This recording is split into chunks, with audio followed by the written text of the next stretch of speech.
Hello and welcome back to my channel. In today's video, I will show you how to fix the Weird Magazine app not working. So let's get started. So here we can see the Weird Magazine app. So if it's not working for you, then you have to follow these steps. Just press and hold it here. Then you have to click on this I button. It will open your app info. Okay, click on there.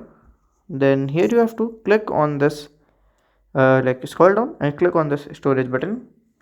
So at here you have to click on the clear data, just click on delete, and then you have to open it again. If it's work, then fine. If it's not work for you, then you have to check for the update. Just go to the Google, or you can just open a Play Store. Here we'll just search for the Weird Magazine. So at here you have to go and click on this update button and you can use it. So if you find this video helpful, make sure to like, subscribe and share the video. Thank you for watching.